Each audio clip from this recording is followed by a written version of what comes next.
FK Radio Futur International. Rendez-vous à ne pas manquer ce 8 mars 2021 sur la Radio Futur Kerakunda International avec Na Maïmouna Djité depuis Sédhiou, la femme de l'année 2020 depuis la région de Sédhiou, face à mon sœur Conte depuis la France et mon sœur Retour depuis Dakar,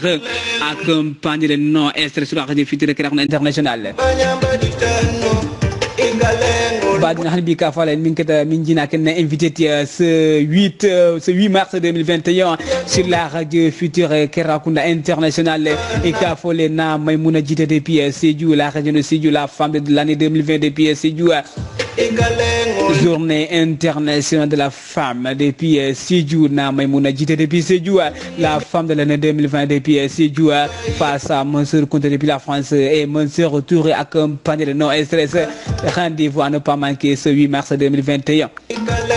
sur YouTube, Facebook, sur la Radio Futur Kerakunda International en direct.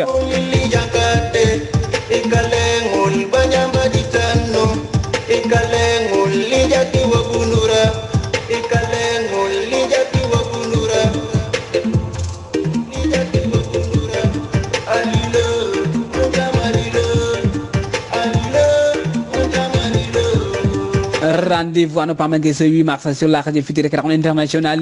Au Sabou comme la auditeur économique de Sédhiou, les fidèles auditeurs de la RFK de Kerakunda et les fidèles auditrices qui sont à Sédhiou, la région de Sédhiou depuis Sédhiou.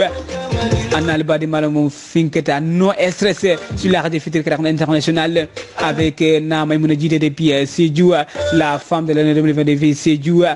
Face à mon sœur Conte depuis la France, mon sœur Retour depuis Dakar avec non stress.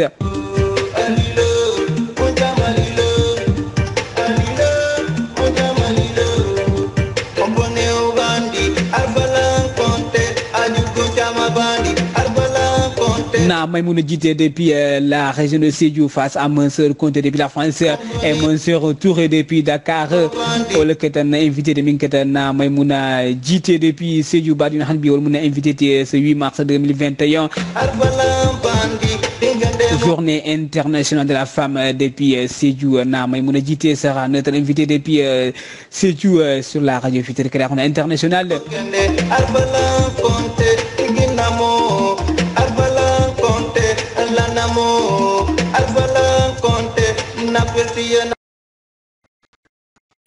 Assalamualaikum Radio Futur Kerakunda International badi auditrice ani auditeur ngal be konto momo ben la moy la plateforme nyindo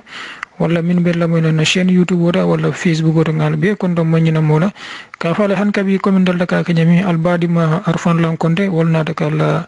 émission présentée le jeune talent ani ndoku ñoo ko kenyo Serif Makulon Touré Lamine Touti Dramé ani Ousmane Wolo wala be réalisation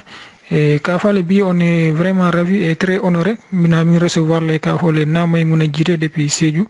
voilà na kacala fanna jamala machallah et Serif ngebula nane ni auditeur le ñoo kon don d'abord. Wa alaykum salam wa rahmatullahi ta'ala wa barakatuh wa rahmatullahi konté assalamu alaykum auditeur ngal be konton nga auditeur sol fanal be konton min yalon ko bella mawla sa yani na plateforme ol bumbe bedo yo ndalam Serif Makulon Touré be bi nga kayra basoto nga kontan basoto nga CEO basoto nga mo invité mi yalon ko on jumati na Maïmouna Djité journée spéciale mo invité spécial donc na Maïmouna be konton na bake mba fole ko iduna ni auditeur le ñoo konton ye présenté ni ko na Maïmouna Djité jumalam na Maïmouna Djité wala be bulal nay ni du yeduna ye présentation. Merci beaucoup. Assalamualaikum Radio Futur Kerakunda International malbe kontona mba auditeur be kontona milbe moy la moyla ani fana internet o mil que mol suivre à travers les réseaux sociaux Facebook YouTube etc. Que c'est un col be content que paka un col be content mil fana mu paka on kolte mil be mané ke be content ke tentu fanfan kala invitation vraiment ka fale kon contentan se wota la invitation na bake nteto mu na Maïmouna Djité ti alia fo nyami mu jeune Sédhiou diw nomanti mfama mu paka on kolleti paka Tabajan Sakar fana mama ñol bije jitol mi be tabaja jelo mu mon la ciosanoti donc mu pakaw diwneti mu pakaw diwneti mbe Sédhiou mais actuellement mbe Sirine Dakar mais Sédhiou molbe Sirine jele 40 jele nganna cycle primaire ol be ki je fo nganna bago be soto Sédhiou donc Sédhiou diwni monté dal actuellement j'évolue à Dakar mais entrepreneurial kono agence do bembulle ka ko mi Lifecom agence de communication no ngamilo amam me baké donc voilà en bref Maimouna Djité Félé. Ok, abarka Maimouna Djité mbe tentula les réponses mais alon ko yadi par rapport à la présentation. Voilà, donc jannin kadu naylo agence kono agence de communication mi alon kay ka fa ko Lifecom iko Maimouna Djité ibe GIE dolto GIE wala monti groupe d'intérêt économique e ka fami ko suñu avenir yo la fa o GIE ni ya fonye mona GIE sifamu anim fanan GIE ni mona mala importance oti mona mala nafati pour funding kele la fa yowol fonye wol be kila na question foloti quoi. Merci beaucoup. Voilà, barka mfan barin ke o Touré ke content fanfan ka arfan fanan content. Voilà, donc ñinata présentation kono ka fale ko GIE suñu avenir ntele mo ala ñaton ko ti fanan ntele mo GIE ñim président toti. Alors munon suñu avenir GIE ti wala mu phénomène mi alon ko ngalole pour économiquement que dindul que jeunol renforcer que makoy pour que le projet londi nga projet bal londi mi alon ko c'est dogo ke no jele kana sate nafa kana Sédhiou nafa donc constat nga mi remarqué wala mu ñinti globalement Sénégal parce que ndefa on jarte wo ko jetole donc Sénégal politique de jeunesse au bidjele politique entrepreneuriat bidjele mais hani saidal état ñantale ka renforcer té ntengalo ne ko vraiment dans notre zone Sédhiou kono jeunol il solata doko lale c'est pas parce que man la fi doko la mais il laftale mais il malo iba atama la nyami iba atama de la nyami donc pour unte ni ewo jeunol beta y regrouper GIE killing kono groupement d'intérêt économique hein aka pour aller projet londi ces choses mi alon ko économiquement ça ma kamala à ces régions ni ala économie o sambano ñaatole wala Sénégal be banko wole atina biringa idée soto ntata si genol feje Sédhiou ni kacata i sonta wo projet la wo idée kama wo tumolon nak nata nga GIE lo kan activité préparée pour ka dérouler say munana suñu avenir wala mun na aveniro nga wo tole di GIE le carton jeunol be dawo darek aveniro la ko mol kay mira wala tentol nga mira ko na aveniro mol ka mira sama la ko la tide mais bilo ñanta ka préparer bilo mol ñanta kan na aveniro préparer donc wala atina ntel dans suñu avenir nga GIE ñi nga tola suñu avenir la fokaba mol la slogan wala mu ñinti suñu avenir c'est maintenant sinon mol ñanta préparer la donc on s'y met avec nos propres projets que partenaire ol ñini milialon ko ise mol le projet appuyer nolé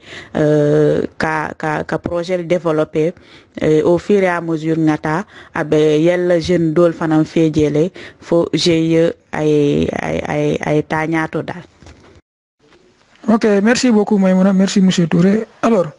Maimouna, alla GIE ñana fa wara baki pour banko la ñaatuta surtout funding ke libe lor ngé hani momin mantara sur place nke la activité le suivre les réseaux sociaux.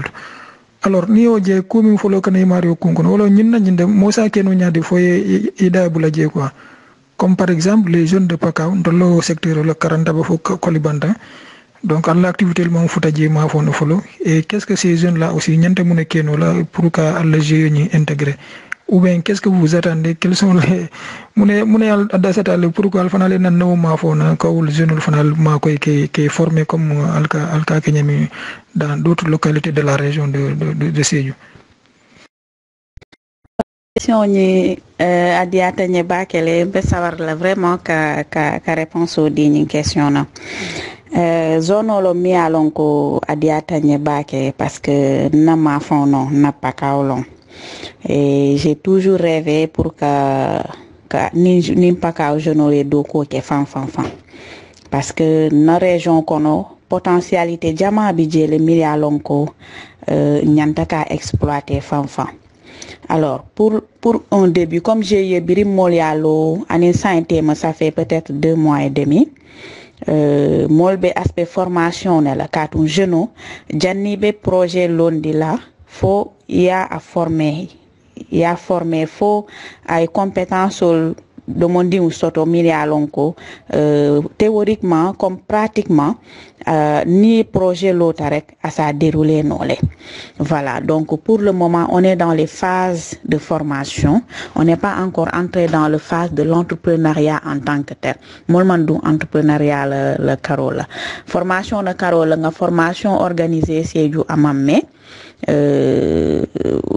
Pour que jeunes renforcer la capacité renforcée. Mais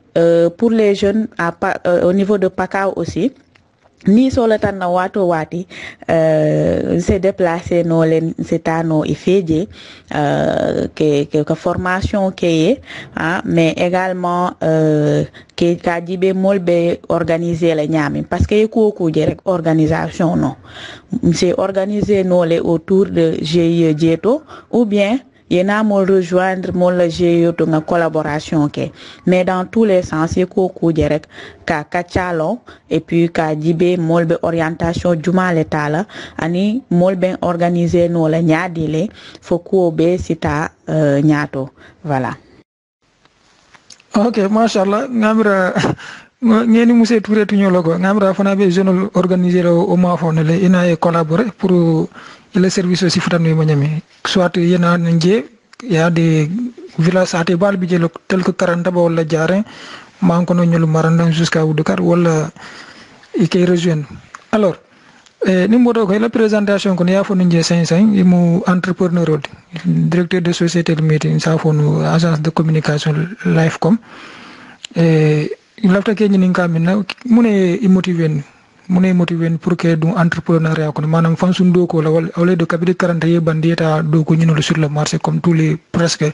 jeune jamal ka kenyami itare fansun do ko kono ga mune motiver ni ko ke ani fana mune mi la formation le cursus mune to kay le parcours le jaar jaaro est ce que mol salo no demandi min fana lefta ke ya ke tela ka samo ka ci comme may mune jirete ite passer tan silo min si demandi fono fonding kelo fana to. Voilà, Abarka, bouton de question foulale la nyonka. Moune motivé déjà pour que nga live comme créer une entreprise ogne. Mouye motivé à Seattle mais depuis que j'ai toujours voulu qu'on fasse son call gérer, qu'on fasse son call l'eau. Atun mumole timi alonko depuis très tôt na prise de conscience au tale na prise de conscience au sotole na vision na karola quoi lafta ka munke lafta ka ke munti et tout donc nga wobe lon ne depuis ndindi et puis manji aussi loto j'ai toujours voulu aider ka mol ma koy ka nimol ka do ku nyonka. Voilà, mais quand on a fait son business all créé, quand on a fait son affaire all créé. Donc depuis ngambandi na cursus scolaire la ko ngafo nyami de l'école Morikunda kata fo sem Amadou Mabate Diagne ka bodjeto kata lycée Ibou Diallo. Biringa Bago Soto Nata Université chez Anta Diop, j'ai fait 3 ans là-bas. Parallèlement, une formation d'Ofananke en communication marketing. voilà donc wala mun na formation ti professionnel oti mi alo ngole ke biri ngake fo master 2 biri me master 1 wotu molong commencer ta ka kan fansum kol créer domoni et puis biri ngambandi na master 2 le nga concentré na entreprise la kola donc nga commencer ka entrepreneuriat ke avec 0 franc hani dalas mantara numbulu mais motivation benun konole ha faka tum passion no mun quoi fin no mi alon ko lafta lale ngamin kara lafta lale donc wo ko lente makoy et puis anim fana nga formation jama kele à côté franchement nga formation kele en leadership politique nga formation kele en management public nga formation kele de la fin environnement sur le genre etc. donc wo expérience nga mi be soto dans la vie nga fon yeko je suis capable de pouvoir mettre en place quelque chose sans compter la formation sur l'entrepreneuriat nga mi soto nu na école kono en même temps que filière on kamin suivre donc wo em permettre la ani le yali nga yali minke wala em permettre vraiment na courage au soto pour qu'on na fansun kuolo a démarrer à partir de rien du tout Facebook wala ente lancé wala agence au lancé donc nga fenke wala nyama dal fo sai nga na structure lo ani na siège o ni jeune dol fanambe do kola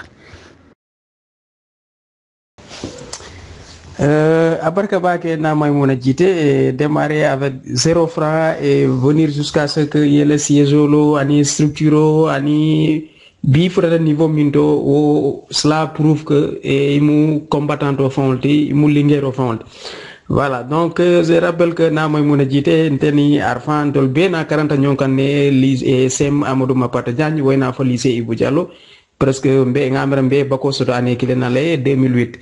que mola muyalon quoi SNK nyami abo wol nyama kabrin c'est moto elle a été toujours intéressée par les mouvements gouvernement scolaire et autres. Voilà, donc c'est au témoignage de muyalon ko la fa ka fa quoi. Il a parcouru c'est tellement riche que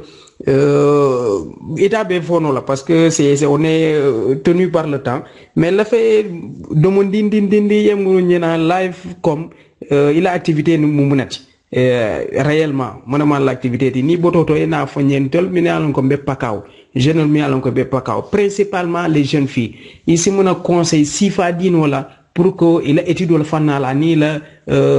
avenir le fanala pour que ici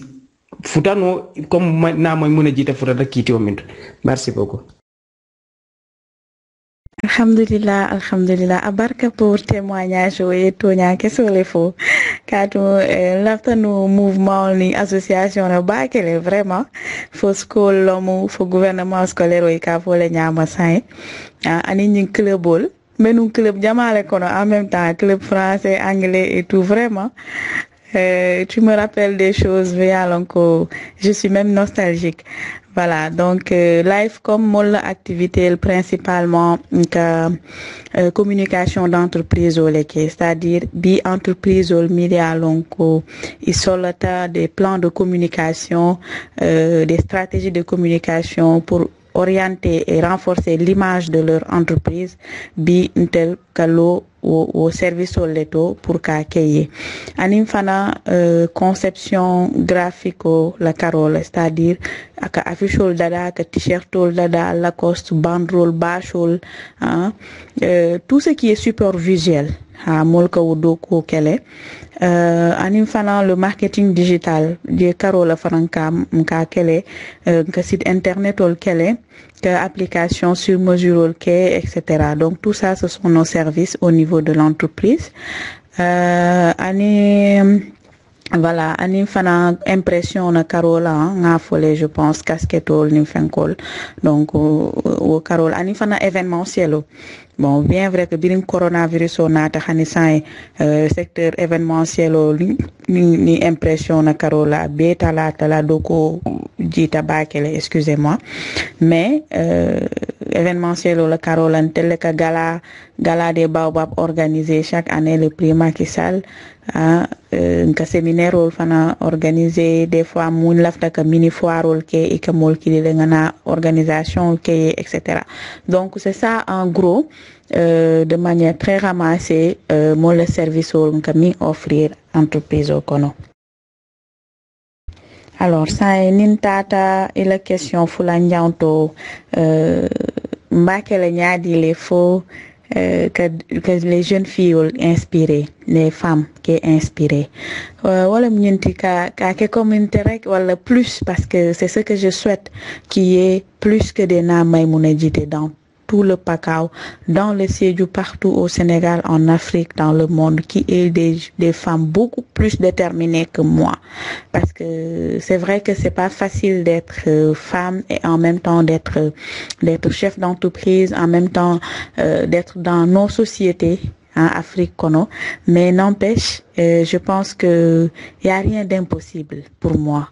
Il y a rien d'impossible. Que la fanna ni la te fanna, ya lonko, n'te capable tale ka nyinke, isake hanin mol se cool fo nyaawo nya mol se cool la ka nyaawo nya mais ite engagement une détermination soto pour kata nyaato. Je pense que ni au intégrer fanna ani fana les compétences parce que muso inyanta vraiment pour un tedal hakilo la karola musu tije ke tije parce que bi ni moli ni en cerveau bondi ye kew le cerveau bondi ala ni ita fono la ñino musu tati wala ñino mu ke tati donc je pense que wo karola vraiment musol nyanta ke le 40 poussé encore ke le 40 poussé fan parce que société be damenten wato au plus fur et à mesure molkata aka dimine te poche kilin daram buka keno so kono il faut vraiment que musol mol yen kulunu nyami napaka kono musol ka doko kenu nyami vraiment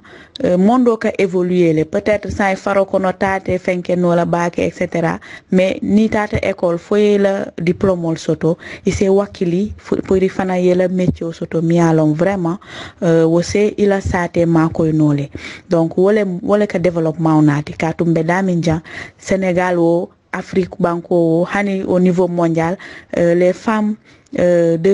sont beaucoup plus nombreuses si je peux le dire ainsi du côté démographique donc vraiment au fur et à mesure mol ñanta que musol le cours renforcé dal voilà que ça soit dans nos politiques et tout musol ñanta ke bulo dundi je baate fanfan sans complexe sans réticence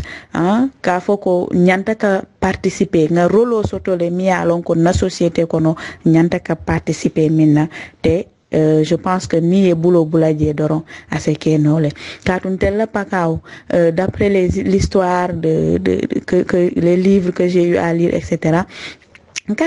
Vraiment, les femmes du Pakao ont joué un rôle très très important dans la société économique, dans le développement économique de la société. Ani culture la fana mafona. Donc musol le économie au mutano ntola Pakao kono katu ni wafirol ni doku mention etc. itelle kake. Donc je pense que mol nyanta ka wo valeur continuer lale mama nyolo valeur mol nyanta ko continuer le fo kanam bulo bula ka betu kewol dorom bulu katum purunte vraiment muso nyanta kelale kewo nyanta kala katum situation mondo be damento mol futata woleto anim fana peut-être dol bijele ima tano école mais bi agriculture la canal la fanala musu jama e kulon jele elles peuvent s'organiser ci agrobusiness o la fanala que culture maraîchage au minke ka moderniser avec leur propre label etc. que cool moderniser faut c'est le produit wafinole doulajan hein milbe mané c'est le produit exporté nolé voilà que le produit wafi Sénégal Dakar kono wala Kaolack wala région dol kono vraiment je pense que au niveau du cacao il y a beaucoup de choses mais alonko mol nyanta kake et que musol fana nyanta ko lo wo karola vraiment pour ka ako développer ni je pense que nimbe wakili et puis nga vision kilin soto rek voilà problème te soto la je inchallah. Voilà, merci beaucoup abarka bake na moy mona jité l'explication alerte tale nañ et puis comme arfan ya fo ñame rek na diatale inchallah ndol mi alon ko bidambe mbe cocktail la pour nga ji pakaw no ma fon la ka bonen sandiniere weta fo on lo ma fon la bela ka formation organisée inchallah butum baji mbe kul fay la ñokana se keno ñami anas anyanta keno la wati jumal abarka bake les réponses mi alon ko ya di ani fana yi appel mi alon ko ya lancé inchallah merci beaucoup merci beaucoup inchallah mbewo batulale ako ben sewo la fan ala barka kal remercier kal tentu kal jey vraiment que auditeur ol be tentu ke jey ila lamor nyaani maka ala barka. Ok, merci beaucoup monsieur Touré, merci na Maimouna. Tant 5 minutes déjà manjam fo mais janimbe émission clôture len signin ka avant dernière question na minketa comme journée spéciale ngi invité na wala minketa 8 mars journée mi alon ko tubabo ya tika ya di musol le pour ke ci demandi en tant que la dame de l'année 2020 donc au période ni expliquer mo d'abord mu ne motana na faamu mundi mon message particulier be mi lancer la pour journée la Kidimando ni journée ni na Kidimando Kamala et tout le monde sait que aussi en contexte be kéré actualité oblige la cette même journée là be considérer ani coulé bentam na banko kam banko be jaxaseri crise politique ni mo sakil no nyama mimbe kéré banko kan Sénégal be jaxaseri mon message particulier be mi lancer no la pour population surtout na auditeur nun be la moyo kan depuis Pakaw. Barka Arfan, Barka Fanfan et la question to prix wala mu prix dame de l'année de la région de Sédhiou. Dame de l'année c'est le prix sur le leadership parce que bi ya jibele dans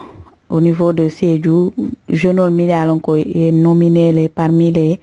les personnalités les personnes les plus influentes région Ninkono.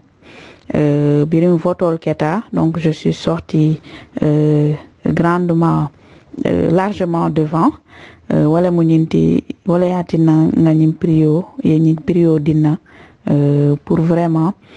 ka o symboliser dal na nka activité mimbe ke région kono Sédhiou kono kata Diassine kata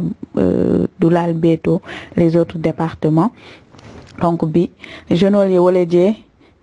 il votait tan fam qui remercier au coup là de passage ani fana le 8 mars l'importance wala muninti musol mi alon ko jambaro la miti mamanyol mi benun jam mi alon ko doku lallemu musu doku lal musol mi alon ko jambaro le mu kelelal le mu le 8 mars yo journée di la pour que sargal nsafono nya wala nyama pour que la mémoire ol fenke dal donc ka célébrer voilà donc message au même lancé la doron wala mu ñinti ye fam bambandi encore hein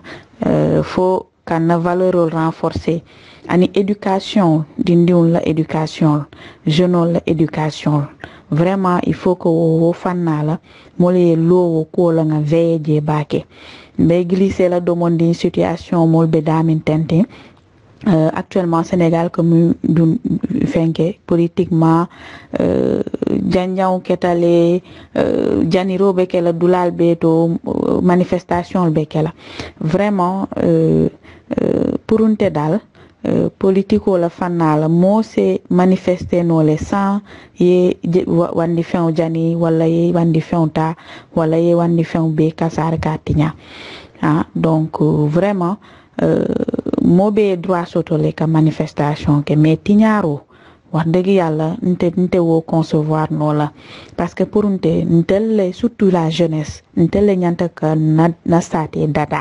ntel ñanta ka construire donc si bi molta te fontel fon ka tiña là il y a problème et je pense que le problème se situe peut-être au niveau de l'éducation. Il faut que nga façon jibe molbe éducation renforcer no le ñami hein suol kono éducation de base parce que c'est très important pour un jeune.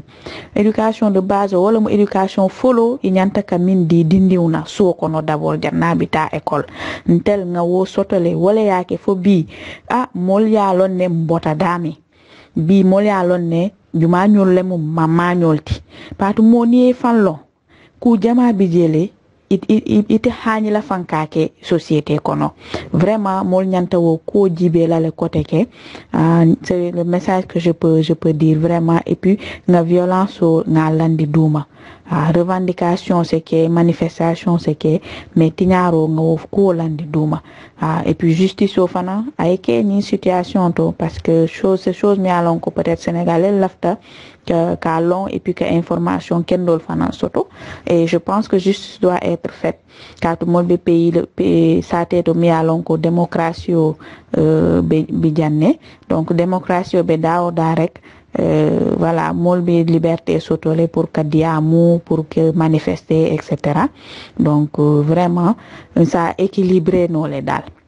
ça équilibré en fonction de nos réalités de la société, en fonction de nos valeurs, en fonction de notre système de développement économique ou éducatif. Voilà, vraiment nte dal wala mun message oti envers jeunesse que yaman fanka foye ko ye violence o dal ya landi duma katun telle kan sate dada telle tamu yate jabiro la kuta almaylo appelo molia ay dun tul kendo kono yo nsi bulana han kabi sa émission ba dan janne ni bulana iduna yela dernier mot lancé le mot de la fin be min lancer le auditeur le min bébé le moy kam. Voilà, le mot de la fin wala mo ka tentu fan arfan ke jay ka touré content ka tentu fan ka auditeur be content ke tentu ila la moy nya ni maka ka fo napaka o alfalie ye doa ke sate mol beye ye doa ke Sénégal on kol beye ye doa ke idiul fana ye ka tu situation be daminten violence o be siari kol fana siata dal vraiment ye doa kafu kamol makoy kamol fana yamar kamol fana yamar ka tu jeune be dawda e solatale ke bal mulke yamar. Et je pense que bi na dernier message au bekela wolti que pakao ke bal be content morol min baby jeto musol kewol dindin keba vraiment que mol be content kan tabajankol content que pakao be content dal seju nga mol be fanan content nga jeunol be content particulièrement les jeunes de sunu avenir qui be content qui tentu fanfan. Voilà, merci beaucoup, merci barka baka barka na moy muna jité ndol dal fo sewo on contente le sewota yela ngala ko tu es très occupé, il a occupation le siata la foi tambita mais bi avec la journée du 8 mars yela fonko le nyanta mil kele ye be bula ena na kanye danku majang donc mun tol bul sewo balte ko ambe tentulo la fo tenturo mi alon ko ma daonje yo auditeur faral mi alon ko be la mola ni auditrice mu me betu ngal tentu baki alla la mo nyaanyi mala mbafala ko ala barka baki ala barka fo ni émission nala ala barka. Merci beaucoup, merci.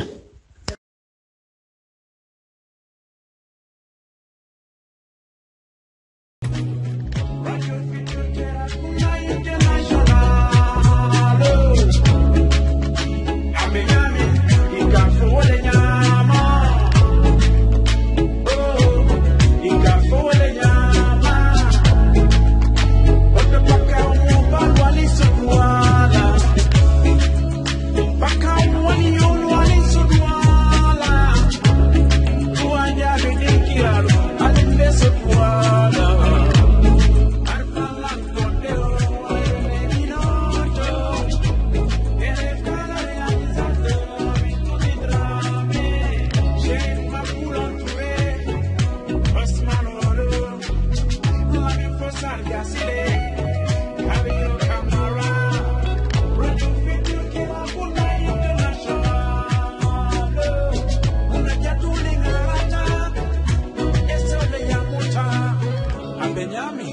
ni tolka fo wole nyama chef soli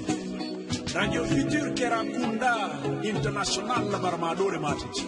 abaraka